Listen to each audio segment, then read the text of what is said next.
कहानियां तो बहुत सुनी होंगी, लेकिन यहाँ जो आप सुनने वाले हैं वो सिर्फ कहानी नहीं, एक अनुभव है। एक बार शुरू हुआ तो खत्म होने तक आप अकेले नहीं रहेंगे।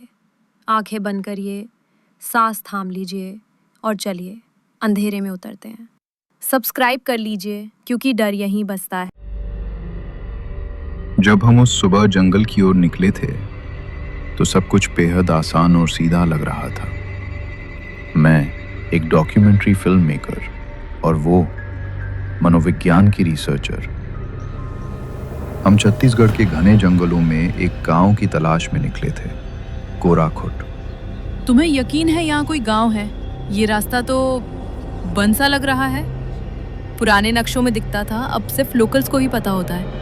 मतलब हम ब्लाइंड ट्रस्ट पे जंगल के अंदर घुस आए हैं। क्लासिक।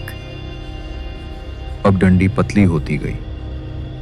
दोनों ओर झुके हुए पेड़ ऐसे लग रहे थे जैसे कानों में कुछ फुसफुसा रहे हों। 20 मिनट बाद हम एक वीरान गांव में पहुंचे। मिट्टी की झोपड़ियां, जली हुई दीवारें और बिल्कुल सन्नाटा। ये रहा कोराखुट, लेकिन यहाँ कोई है नहीं। तभी एक बूढ़ी औरत दिखी, एक पत्थर पर चुपचाप बैठी हुई। उसके होंठ लगातार दोहराते रहे, डंडी के उस पार मत जाना, मत जाना, मत जाना। क्या कहा आपने?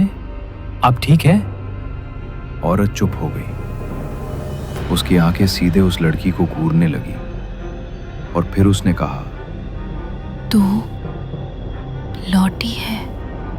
झोपड़ी के अंदर एक लकड़ी का बक्सा था, अंदर लाल आंखों वाली एक गुड़िया। जैसे ही उसने गुड़िया को छुआ, छत पर किसी के दौड़ने की आवाजें आईं। तुम्हें सुना? हाँ, और शायद वो मेरे लिए था। गांव के पीछे एक और पगडंडी मिली, उससे भी पतली और धुंध से ढकी। सामने था एक जला हुआ लकड़ी का दरवाजा जिस पर लिखा था, जहां छांव ठहरती है वहां समय नहीं चलता। दरवाजा खुद ब खुद खुला। अंदर कांपती हुई रोशनी थी, जैसे सांस ले रही हो। मुझे सब याद आ रहा है। मैं यहाँ पहले भी आई थी। क्या? कब? मैं इस गांव की हूँ। मैं मर चुकी हूँ। उसने रोशनी की दीवार को छुआ। दीवारें हिलने लगीं। एक आवाज गूंजी, तुमने उसे जगा दिया है। नहीं, हम वापस चलेंगे अभी। मुझे जाने दो। मैं यहीं की हूँ और जो छांव में छुपा है उसे शांत करने के लिए कोई चाहिए। वो चली गई। दरवाजा बंद हो गया। तो कैसा लगा आपको आज का अंधेरा?